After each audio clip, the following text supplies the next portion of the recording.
Hello guys! Welcome back sa another accounting tutorial. No? So, nandito na tayo sa last part ng ating relevant costing topic. No? Patapos ka na. Malapit na, accounting push na lang. No? So, kapit lang.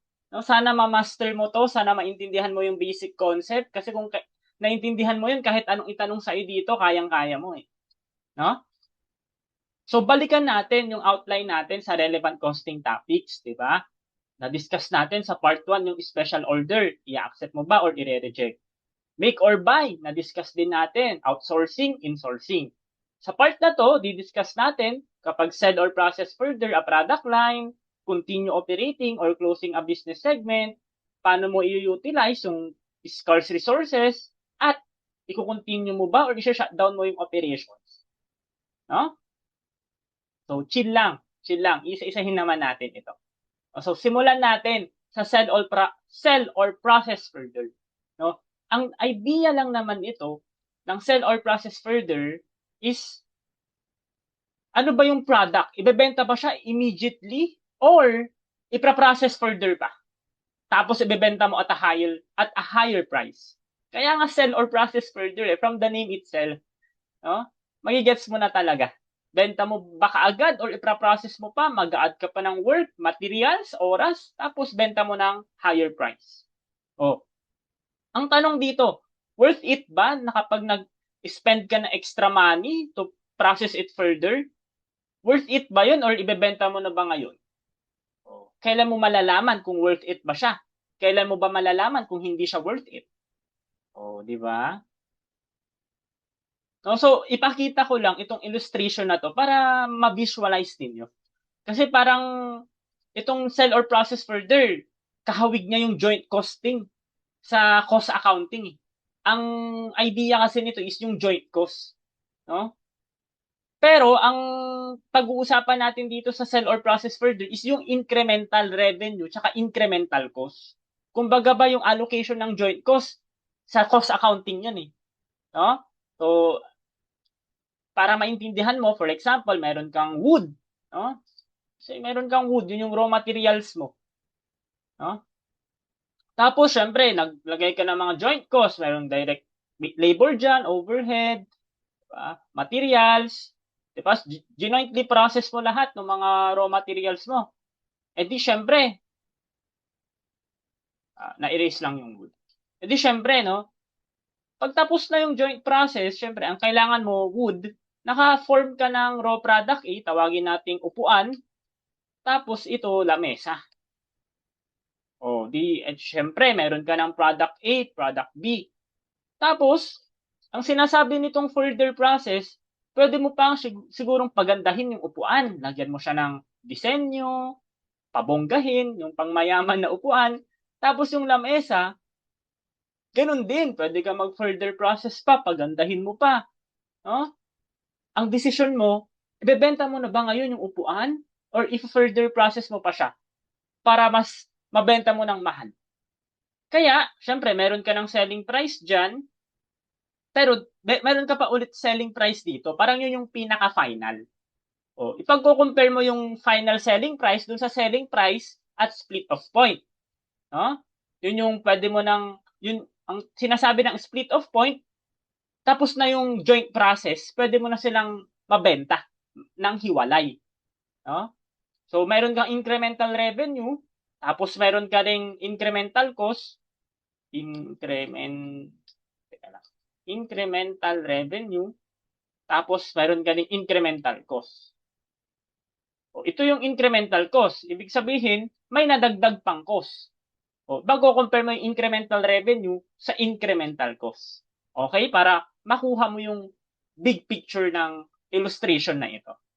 O, pero syempre, i-discuss naman natin yan.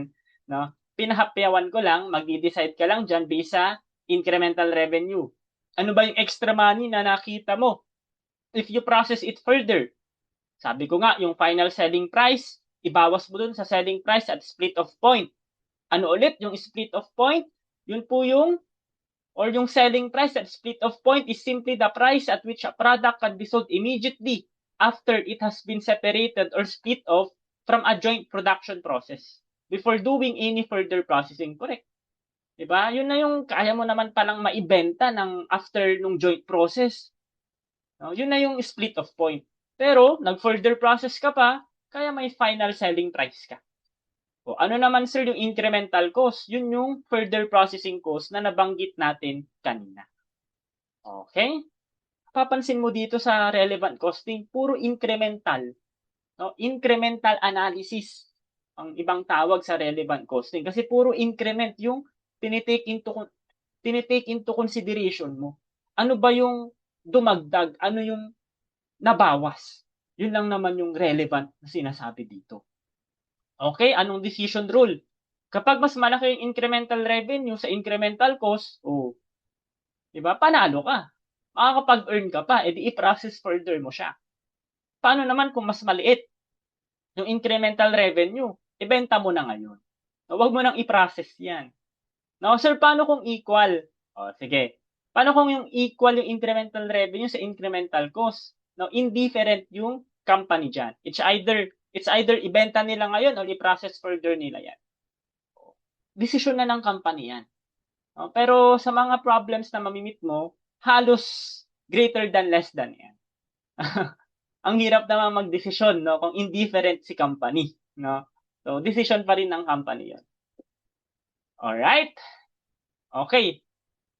Siyempre, sabi ko nga, kung yung incremental revenue, incremental cost relevant, merong irrelevant dito.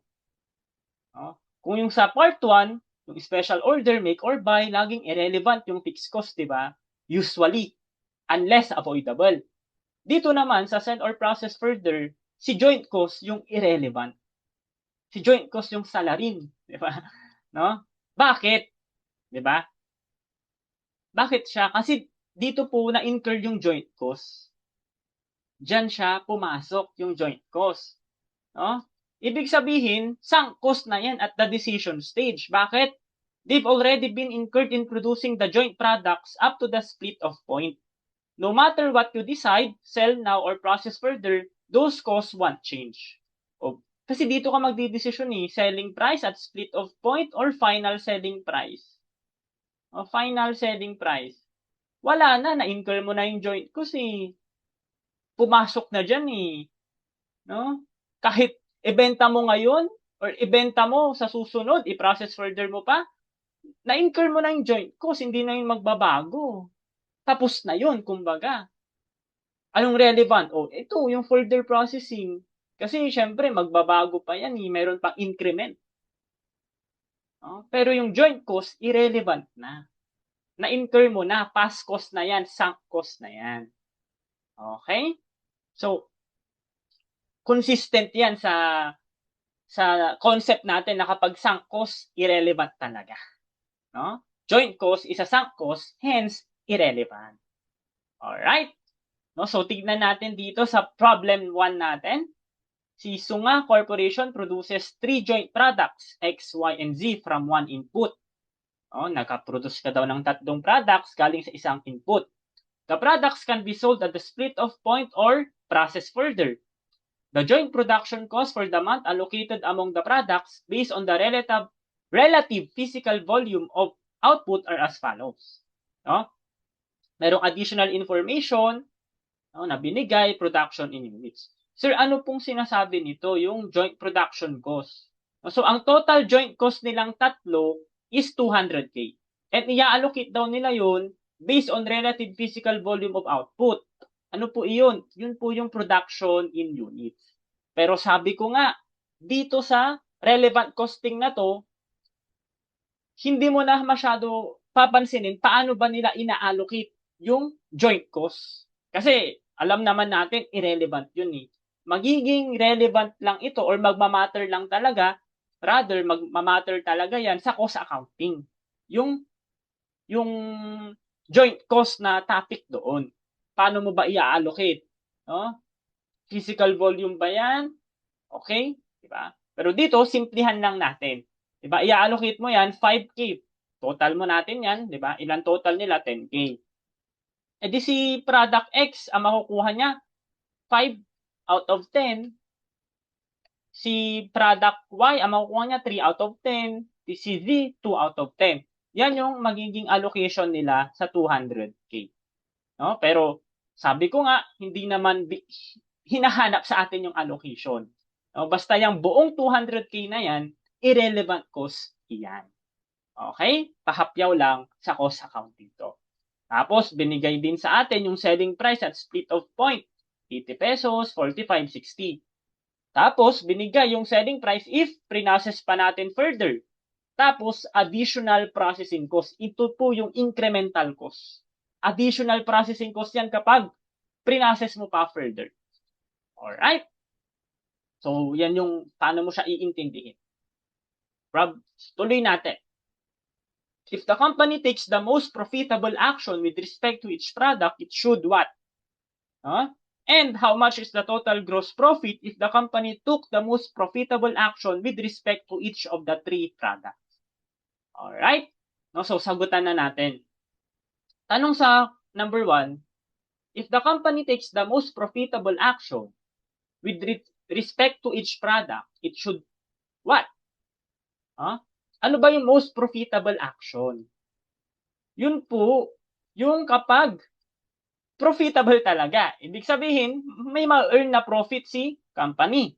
Paano mo malalaman yan? I-compare mo yung incremental revenue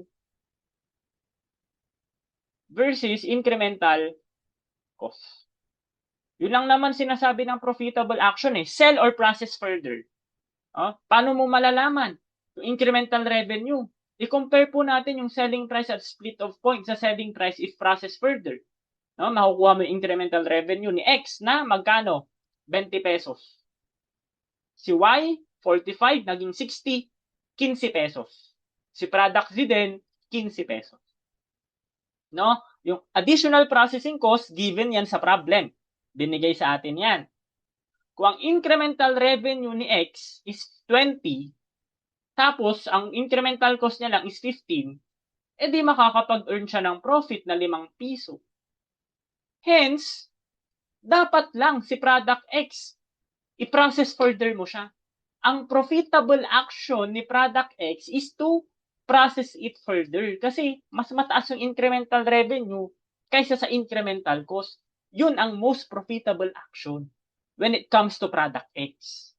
Kay product Y, ano ba yung incremental revenue niya? 15. Ilan yung additional processing cost niya? 20. Outso. No? Huwag mong i-process further yan. Malulugi ka ng 5 piso. No?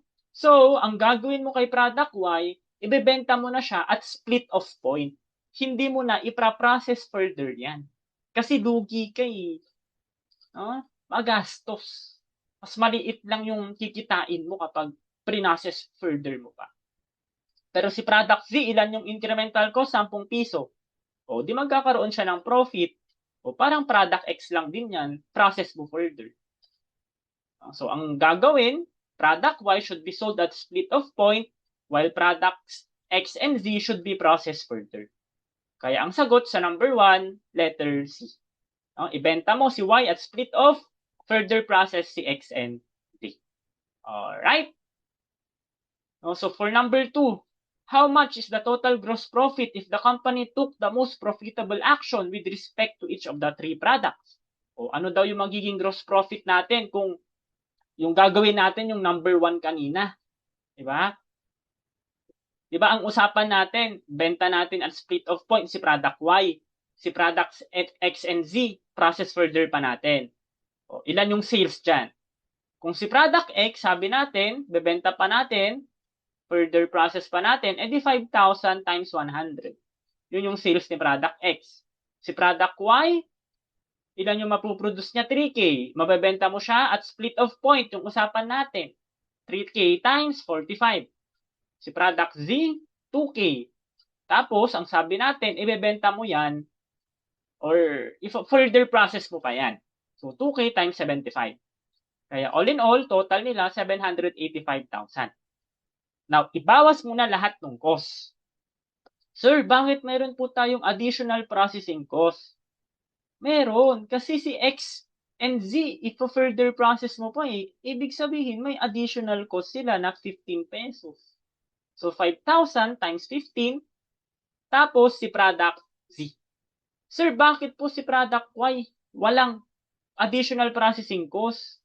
Hindi mo naman siya ibebenta or ibebenta mo na siya, split off di hindi mo na ipaprocess further yan, wala siyang additional processing cost. Ang may additional processing cost lang si XN. No? Tapos, yung joint cost, sabi ko nga, charge mo all yan. No? Hindi naman sinasabi sa atin magkano yung specific allocation ni X, Y, and Z sa joint cost. Siyempre, na-incur mo na lahat yan, i-charge mo na lahat yan. No? So, joint production cost is 200K. No? So, ang total cost mo dyan is 295,000. Kaya ang gross profit mo, 490K. Sagot, letter U. Alright? So, ganun lang siya kasimple. Very straightforward lang ang sell or process further. Maalala mo lang talaga yung incremental revenue sa incremental cost, tas kung anong gagawin mo. Ibebenta mo ba at split off or ipaprocess further mo pa? O anong treatment mo sa joint cost? Okay? Alright. And another topic is continue operating or close a business segment. Ang usapan kasi dito, should a segment of the company such as a product line be terminated? For example, branch nga ng Jollibee. Example, nakikita nila, hindi na masyadong nagbo-boom or wala na masyadong estudyante, customers. Gagawa sila ng ganito. Diba? Continue operating pa ba natin to or i-close na natin? Ano yung pinakamagandang gawin? Anong decision guideline mo dyan? I-compare mo yung avoidable revenue sa avoidable cost. If avoidable revenue is greater, the decision is to continue. Ganun ulit. Kanina, incremental revenue. Ngayon, avoidable revenue. I-compare mo sa avoidable cost. And again, may irrelevant na naman. Ano yun, sir? Yung indirect or yung allocated fixed cost. Para mas maintindihan nyo, ipakita ko tong table na to. Na-meet na natin to sa responsibility accounting. Responsibility accounting. Nasabi ko, diba, na-meet natin dun sa responsibility accounting tong table na to, diba, yung segment margin, controllable margin, diba? Pero ipakita ko lang. For example, meron tayong isang segment. Ang sinasabi nito, yung allocated or yung common fixed cost daw is irrelevant. Hence, wag mong titignan yung operating income niya kung i-close mo ba or i-continue operating mo. Wag mong titignan yung operating income. Bakit? Kasi may allocated dyan na fixed cost.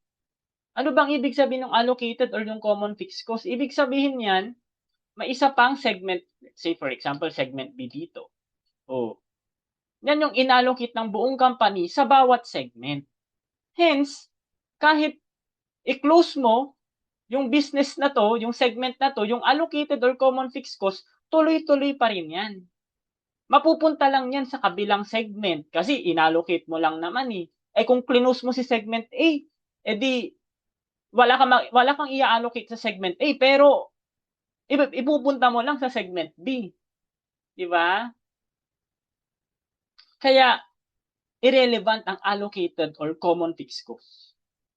Tapos, yung segment margin, dyan ka titingin. Bakit? Kasi syempre, yan lahat yung relevant sa segment na yon na i-close or i-continue mo. Syempre, yung sales relevant sa kanya, direct yan sa kanya, variable cost, contribution margin, tapos yung mga any direct fixed cost na attributable sa segment na yon. So kapag titingin ka ng mga problems, may nakita kang allocated or common fixed cost, ay wag mong huhusgahan based sa operating income yan. Dapat tumingin ka dun sa segment margin or ang ibang tawag sa mga problems dyan, product margin. Alright? So tignan natin sa second problem natin. Simple lang to, simple lang. A company plans to discontinue a division with a 50,000 contribution to overhead. Overhead allocated to that division is 80,000, of which 35,000 cannot be eliminated. The effect of this discontinuance on the company's income before tax is A. So, anong concept natin dito? Iko-compare mo yung avoidable revenue sa avoidable cost. Tapos, if avoidable revenue is greater, the decision is to continue. Sir, ano ba yung tinutukoy na 50,000 contribution to overhead? No? Parang isipin mo na lang na contribution margin yan. No? Parang ganyan siya mag-contribute sa overhead. Yan yung na-contribute niya para masalo yung overhead. Hence, let's say, contribution margin yan nung division na yon. Tapos, may inallocate sa kanya 80,000. Yun yung allocable sa division na yon. Pero 35,000 dun cannot be eliminated. Hence, unavoidable. Anong ibig sabihin nun? Kahit i-close mo tong division na to, yung 35,000, tuloy-tuloy. Lilipat lang yan sa ibang division. Hindi mo kayang mawala or hindi kayang tanggalin. Unavoidable yan. Anong concept natin dito? Di ba? Avoidable revenue, bawas mo sa avoidable cost. Siyempre, yung 50,000 na contribution to overhead, pag tinanggal mo yung division na yun, wala na siyang mako-contribute. Avoidable yun na revenue. Ano yung avoidable overhead cost natin? 80K. Bawas mo yung 35. Ang ma-avoid mo lang, 45K. Kaya meron siyang operating income na 5K. Sayang, naku. Paano kung i-discontinue mo yan? Sayang yung 5K. Mas mataas pala yung avoidable revenue niya kaysa sa avoidable cost. Hindi, ang decision mo is to continue. Kasi kung i-discontinue mo yan, sayang yung 5K. Madi-decrease pa yung company's total income if the division is eliminated. So, ganun lang mag-analyze ng ganito. No? Very simple lang. Sinimplihan ko lang para hindi kayo masyadong magulat. Huh? No, so next topic is utilization of scarce resources. No? When dealing with scarce resources in relevant costing, the decision rule is about maximizing the benefit from the limited resource. For example, no? Kasi ang pinaka magandang example ng scarce resource, gasolina. Siyempre, gasolina, hindi naman yan unlimited eh. For example, si gasolina, may konduktor, di ba? Mayroong operator. Mayroong siyang operator ng jeep, mayroong siyang operator ng bus. Di syempre, same silang kumukonsume ng gas. Si jeep, ang kinikita niya, say 50 pesos. Si bus, ang kinikita niya, 80 pesos. Ito, for lang to, very simple illustration lang. Huwag niyong iliteral. No? Kasi ang sinasabi ng utilization of scarce resources, saan mo ba gagamitin yung scarce resource mo para ma-maximize mo yung benefit? Di syempre, kapag alam mo namang mas mataas yung kinikita mo sa bus, doon mo na ikikiter lahat. Doon mo na ilalagay lahat yung limited resource mo. Mamamaximize mo pa yung profit mo despite of scarce resources. Di ba? So, yun lang yung magandang example na sinasabi dito. Pero syempre, nasa relevant costing tayo, kaya sumunod tayo dito. Sabi niya dito, since you cannot produce everything, you must prioritize products or segments that give the highest return per unit of the scarce resource. Anong description nito? Which products should be emphasized when capacity is limited? Nabanggit ko nga kanina, ano yung i-emphasize mo, ano yung ibebenta mo kapag capacity is limited. Siyempre, i-determine mo yung scarce resource. Ang pinaka-common dito sa mga problems ng relevant costing when it comes to scarce resources is machine hours. Laging example yan sa mga problems na nasosolve ko. Puro machine hours. Hindi naman lagi, pero halos favorite. Ano pa? Emphasize products with greatest contribution margin per unit of scarce resource. Siyempre, ang ibebenta mong product, yung pinaka malaking contribution margin per unit ng scarce resource. Na in this, na ang best example ng scarce resource nga is machine hours. Alright? So, ano ba yung formula nito?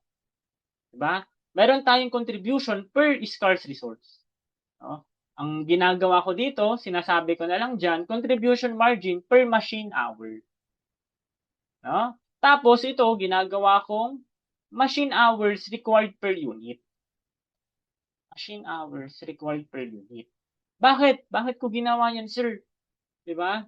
Kasi ang lagi kong namimit na example ng scarce resource pag nagsosolve ako ng relevant costing problems is machine hours. Kaya nasanay ako na, to get yung contribution margin per machine hours, ano po yung machine hours? Yun po yung scarce resource. I just need to divide, diba? Contribution margin per unit. Tapos, machine hours required per unit. Remember, naka per unit silang dalawa. Kaya mong, diba? Kaya mong ma-divide. Contribution margin per machine hours. Alright? Anong decision mo? Siyempre, ipa-prioritize mo yung products with highest contribution margin per scarce resource. Irarank mo yan eh. Kung sino yung pinakamalaki na contribution margin per scarce resource, yun yung number 1. Yung pangalawang highest, rank to siya. Anong ipa-prioritize mo? Si number 1. Kailan mo siya ipa-prioritize? Makikita natin dito sa third problem natin. The following information pertains to the 4 products of Depoton Corporation. Direct materials and direct labor are readily available.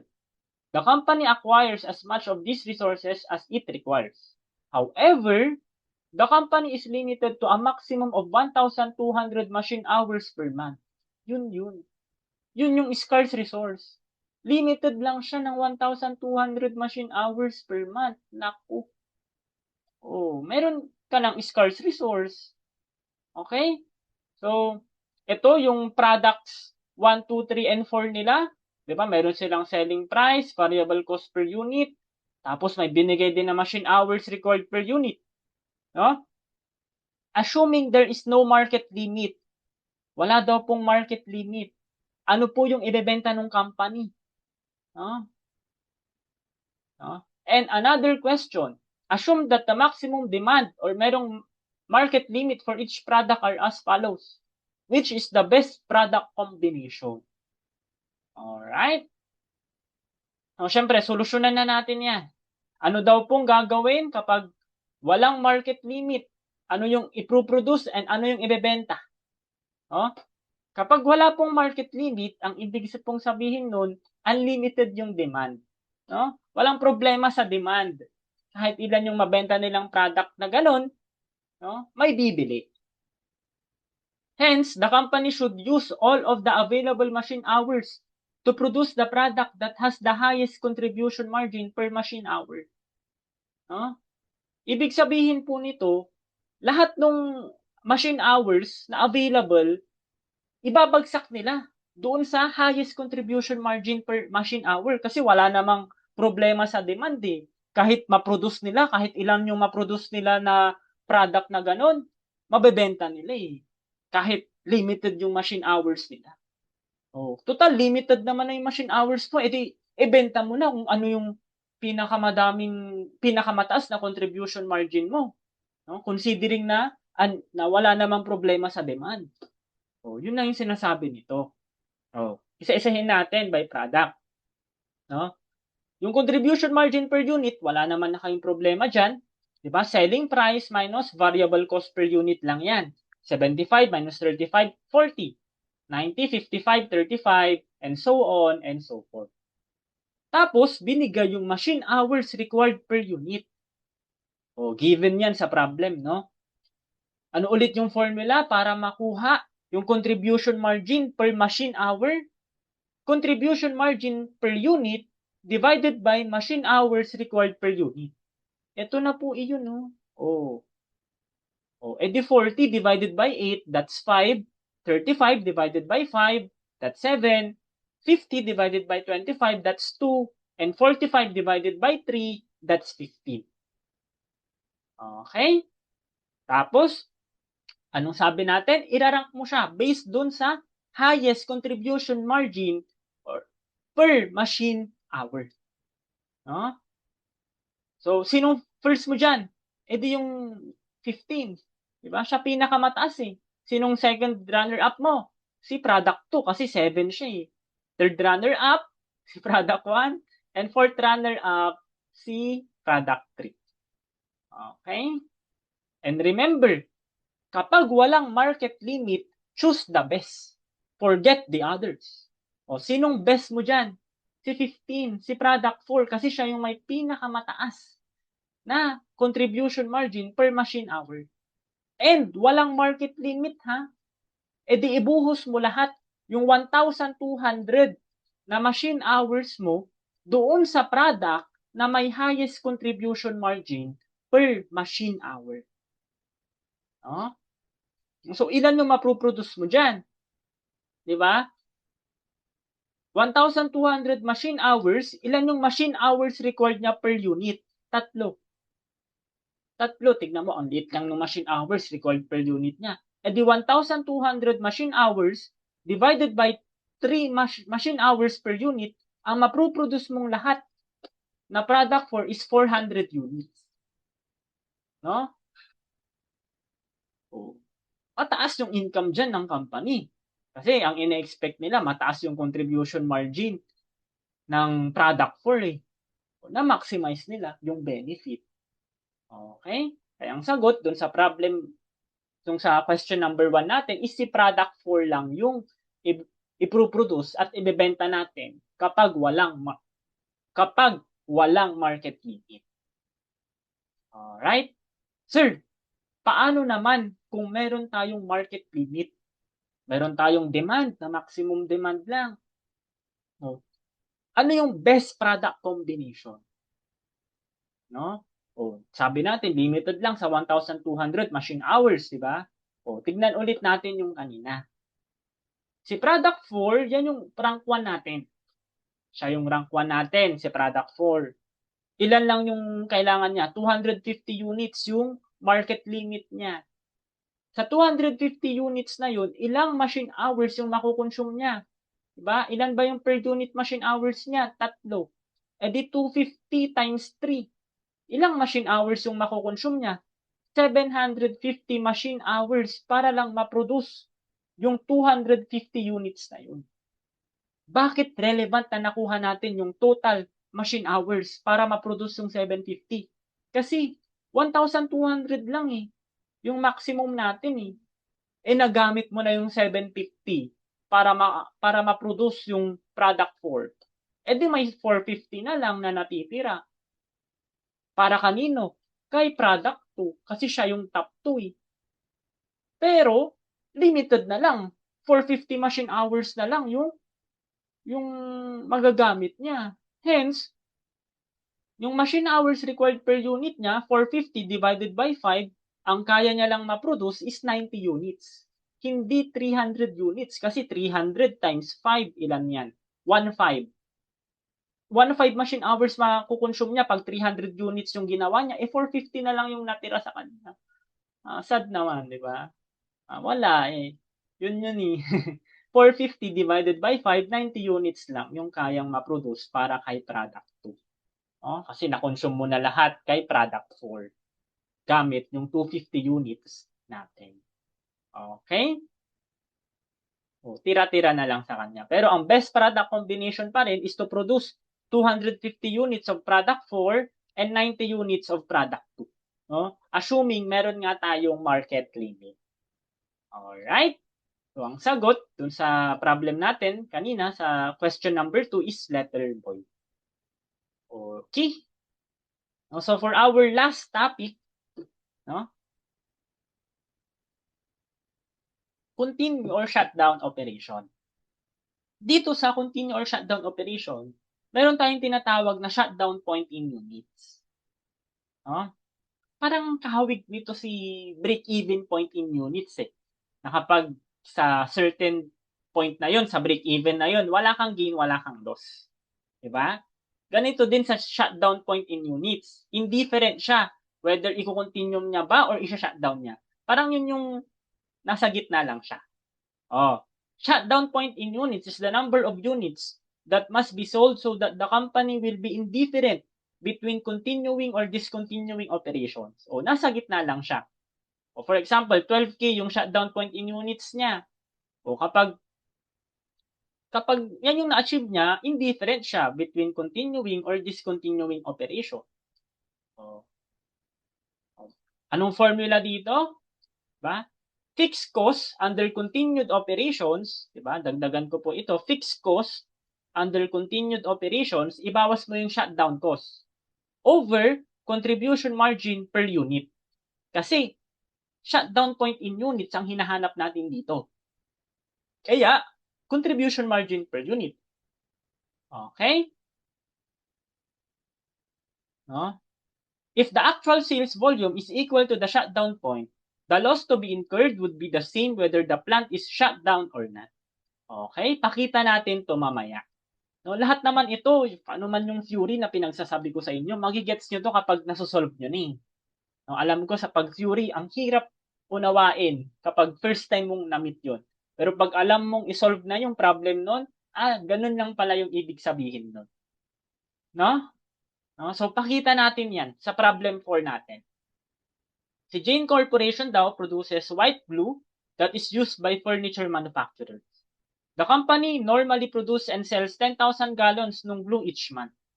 White glue is sold for 280 pesos per gallon, variable cost nun 168, fixed factory overhead for 60K, tapos yung fixed selling cost niya 620K a month. No? Tapos nagkaroon ng labor strikes, 'di ba? That have caused the monthly sales of Jane Corporation to temporarily decrease to only 30% of its normal volume. Jane Corporation's management expects that these strikes will last for about 2 months. After which, sales of white glue should return to normal. However, due to the dramatic drop in the sales level, Jane Corporation's management is considering to close down its plant during the 2-month period that the strikes are on. If Jane will temporarily shut down its operation, yung expected fixed overhead niya, marireduce niya to 340K. And yung fixed selling cost niya, mababawasan by 62,000 a month. Tapos, may startup cost siya at the end of the shutdown period, 56K. Tapos, si Jane uses just-in-time system, so no inventories are on hand. Ano bang ibig sabihin ng just-in-time? Mag-order ka lang kung kailangan mo. Mag-produce ka lang, rather, kung may nag-order sa'yo. No? Just-in-time. Kung kailan lang kailangan. Dun mo lang gagawin. Kaya walang naka-inventaryo. Wala kang inventories dyan on hand. Okay? Anong mga tanong? Ano daw yung shutdown point in units? No? Tapos, at the sales level of only 30% of the normal volume, should the company continue operating or shut down temporarily for 2 months? Anong decision mo? So, simulan natin sa shutdown point. Magkano daw po yung shutdown point in units? Ano ulit yung formula? Fixed cost under continued operations. Nalimot ko lang idagdag, pero ito po yung fixed cost under continued operations. Diba? Ano yung fixed cost natin under continued operations for 2 months? Under continued operations, yan po yung normal. Normal production nila yan. Kapag nagtuloy-tuloy silang mag-operate despite yung labor strike, ang fixed overhead cost nila is 460K per month. Yun. 2 months yung labor strike na yon times 2 months. Tapos yung fixed selling cost mo, 620K a month. Times 2 months kasi 2 buwan yung labor strike. Kaya ang fixed cost mo under continued operations, 2,160,000. Okay? Walang problema. Very straightforward. No? Sir, ano naman po yung shutdown cost? Yun po yung cost na mai-incur ng company if it shuts down its operation. Naka-highlight naman na dito, kayang masundown. Kapag shutdown ni Jane yung corporation niya, yung fixed factory overhead niya magiging 340K per month na lang. Remember yung term, yung proper term dito, reduce to 340K per month. Naka 2 siya. Ibig sabihin, yun na yun. 340K na yun. Times 2 months. Kasi syempre, mag-shutdown siya ng 2 buwan. 680K. Pero yung fixed selling cost niya, marireduce lang by. Di babawasan mo lang ng 620K. Hindi ito yung ending balance ha. Babawasan mo lang ng 62K yung current. Ilan ba yung current? 620. Marireduce lang by 62,000. O kaya ang ending balance mo dyan, 620K, bawas mo yung 62K, 558,000 times 2 months, 116. Tapos, bakit sir yung startup cost hindi nyo minultiply ng 2 buwan? Kasi po, isang beses lang naman siyang babangon kapag bumagsak siya. Di ba? May hugot. Siyempre, nag-shutdown siya. Kapag nag-shutdown siya, siyempre, isang beses lang siya ulit mag-open. Hindi naman siya mag-open ng ilang beses eh. No? At the end of shutdown period, doon lang ulit siya mag-i-start. Kaya ang startup cost mo, isa lang. No? Okay? Parang ano eh, kahit siguro mag-close siya ng 12 months, isang beses lang naman siya mag-open ulit. Ang sinasabi nito, isang beses ka lang talaga babangon dun sa pagkakadapa nila from labor strike. Kasi magi incur lang naman siya ng startup cost kapag tapos na yung shutdown period eh. Matatapos yun after 2 months. So, isang beses ka lang mag-startup cost. Okay? So, ang total shutdown cost natin, 1,852,000. Tapos, solve na rin natin yung contribution margin per unit. Ilan yung selling price natin? 280. Ilan yung variable cost per unit natin? 168. Meron tayong contribution margin per unit. No? Ilan yun? 112, 280 yung selling price. No? Alright. Di yun. Nakompleto na natin lahat. Saksak na natin dun sa shutdown point in units. 2160 yung fixed cost under continued operation. 1852 yung shutdown cost. Meron kang 308K divided by 112 na contribution margin per unit. Kaya ang shutdown point in units mo, 2,750. Paano kung ang tinanong shutdown point in peso? Paano kung peso? Hindi units yung tinanong. Oo, sir, alam ko lang units. Hindi ko alam kapag peso, di ba? Ang gagawin mo dito, imbes na contribution margin per unit, contribution margin ratio ang magiging denominator mo. I-retain mo yung numerator ha. Di ba sabi ko nga, kahawig to ng break even eh. Di ba? Since units yung hinahanap, kung ang peso hinanap, i-divide mo yan sa contribution margin ratio. Ilan yung selling price natin kanina? 260 ba yun? Tapos yung CM natin, 112. 112 over 260. Ay, 280 ba? 280 ba yun yung selling price natin?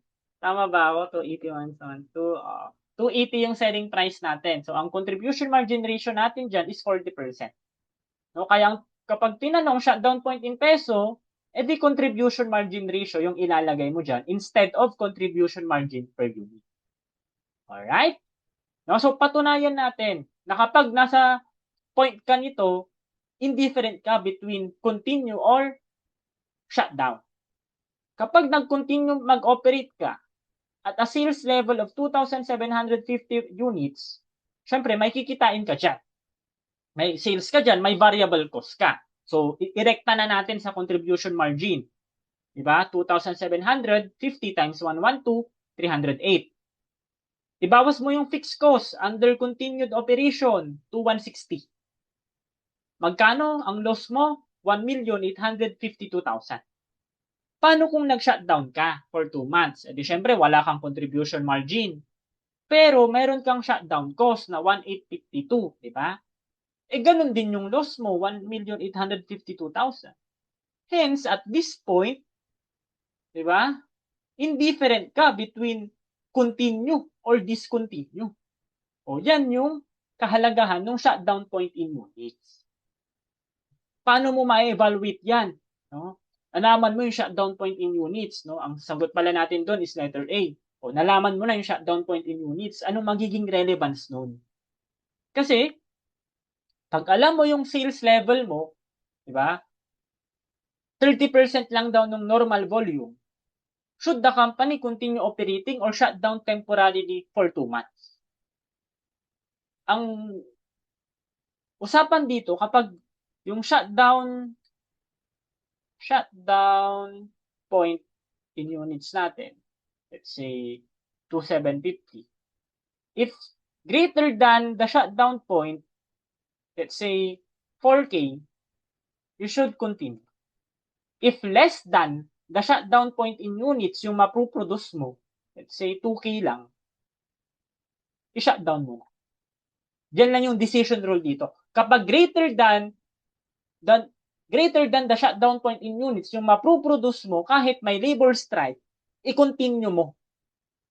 Pero kapag less than 2K yung mapuproduce mo, kahit nag-continue ka or less than shutdown point in units yung mapuproduce mo kahit nag-continue ka, better to shutdown na lang. Huwag mo lang ipilit. Mas mababa yan sa shutdown point in units mo eh. Oh. Ang sabi dito, sales level mo 30% ng normal volume. Continue operating or shutdown? O, tignan natin. Diba? Ilan ba yung normal production ng company? 10K. Anong sabi dun sa question? 30% lang daw. 30% ng 10K, ilan yan? 3,000 yung maproproduce. Yun yung maproproduce natin kapag nag-continue operating tayo. O, anong decision natin? Since yung 3,000 units mo is greater than the shutdown point of 2,750 units, the company should continue operating. Oh. Siyempre, mas mataas ka dun sa shutdown point in units eh. Continue operating. O bakit? Ipakita natin. Pag nagbenta ka ng 3K, no, ang loss mo lang dyan, no, is 1,824,000. Yung contribution margin natin, 3K times 112. Diba? Yun yung CM natin per unit. Diba? Yung fixed cost for 2 months, if continued operation, ganun pa rin, 2,160. Kaya ang loss mo dyan, to. Pero pag nag-shutdown ka, diba? Equal yun sa shutdown cost. Siyempre, wala kang CM dun, zero yan kasi nag-shutdown ka. Pero meron kang shutdown cost na 1,852,000. Whereas, kapag nag-continue ka, mas mababa yung loss na mai-incur mo. Better kung mag-continue ka despite having loss. Diba? Kasi pag nag-shutdown ka, mas malaki yung loss na mai-incur mo eh. O, mas magandang mag-continue operating ka. O, diba? So, ang sagot, continue because the expected sales is above the shutdown point. Ang sagot natin for number 2 is letter A. Okay? No? So, theory questions naman. Basi Processor Incorporated produces product A in a joint manufacturing process. Processor is studying whether to sell product A at the split of point or process it further into product AA. The following information pertains to the two products. In a sell or process further decision analysis, which of the given information should not be considered? Oh. Yung selling price ni A at nung selling price ng product AA, relevant po itong dalawa. Bakit, sir? Kasi para malaman mo yung incremental revenue. Siyempre, kailangan mo yung selling price as split of point, tapos yung final selling price para ma-determine mo yung incremental revenue. O, hindi na pwede to. Hindi na pwede to. No? Hindi na pwede to. No? Tapos, meron ka ring variable manufacturing cost to produce product A. Product AA, rather. So, incremental cost na to kasi further processing cost na to eh. Further processing cost na yan eh. Oh. Tapos, yung avoidable fixed cost pa nung product AA ulit. Diba? Product AA ulit. Magpa-further process ka ulit. Relevant na yun. Oh. Anong natira? Yung letter C. Totoo nga naman na yung joint production cost to produce yung product A, irrelevant na yun. Yung joint cost natin. O, nabanggit natin yan kanina, di ba? Sagot, letter C. Kasi yung joint production cost to produce product A, regardless of the allocation method used, is irrelevant. Therefore, it should not be considered in the analysis. Okay? Kahit sell or process further, di ba? Yung joint cost kasi na yan, na-incur na yan eh.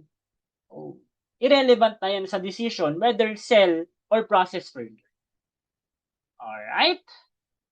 No? For number 2 naman, which of the following is not relevant to a decision about whether to drop a segment or not? Ano naman yung irrelevant? No? Sagot po natin dito is letter do. Nabanggit na natin to kanina, di ba? Na yung indirect cost allocated dun sa segment, irrelevant yun. Pero yung fixed cost na direct to that segment, direct fixed cost yun. Yung contribution margin, direct yun. Nasa segment na yun. Tapos yung complementary effects of discontinuing the segment. Ano po yung complementary effects? No? Yun po yung increase or decrease in revenues and or cost in another segment because of dropping a segment. Relevant ito for decision-making purposes. Yun po yung naging effect dun sa ibang segment. Kasi nga, diniscontinue natin yung isa. O, may complementary effect yan. Okay? Parang meron siyang domino effect. Yan yung sinasabi nito eh. Kasi clinose mo to. O anong effect dun sa kabila? O baka nga mas bumaba pa yung income ng kabila kasi siya yung sumalo eh nung nawala yung isang segment ng company. Pero yung indirect cost allocated dun sa segment na yan, no matter how they are allocated, are irrelevant. Because nga, yung total indirect cost will remain the same regardless of whether the segment is dropped or not. O, yung indirect cost na allocated sa segment na yun, nandun pa rin yun. Unavoidable yun. O. Alright? So last theory question. When a multi-product plant operates at full capacity and management wants to make a decision as to which products to emphasize, the decision is usually made with a short-run focus. In making the decision as to which product to emphasize using a limited resource, managers should select the products with the highest what? Letter cut. Diba? Nasabi natin to, ang highest contribution margin per unit natin nung constraining resource. No, nung scarce resource natin. O, ano ulit yung formula? Diba? Ang pinaka-common per machine hour, contribution margin per unit over machine hours required per unit. Or, may another formula yan. Paano sir kung hindi binigay yung contribution margin per unit? Hindi binigay yung CM per unit, hindi binigay yung machine hours required per unit. Kasi yun na yung alam kong formula eh, to get yung CM per machine hour. Ang binigay iba. May binigay na CM per unit, tapos mayroong binigay na units produced per machine hour. No, kung ang binigay is units produced per machine hour, i-multiply mo na yan this time sa contribution margin per unit to get yung contribution margin per machine hour. No? So, beware. Beware dito. Minsan kasi, or madalas sa problem na nami-meet ko, 50-50. Minsan, ibibigay yung machine hours required per unit. So, divide lang yan per unit per unit. Pero kung ang binigay, units produced per machine hour, i-multiply mo naman yan this time dun sa CM per unit to get yung contribution margin per machine hour. Alright? So, medyo tricky lang yan. Pero, maalala mo yan. No? Relax lang, relax lang. Basta kapag hindi parehas, huwag mong i-divide. I-multiply mo. O, hindi yan per unit both. Huwag mong i-divide. I-multiply mo. Okay? Kasi ito naka per unit eh. Ito naman naka per machine hour. Okay? So, dyan nagtatapos ang ating part 2 ng relevant costing. Sana madami kang natutunan and muli naglalambing pa-subscribe naman ako, no? And this will be actually my last video lecture for my third year BSA student sa Universidad de Dagupan.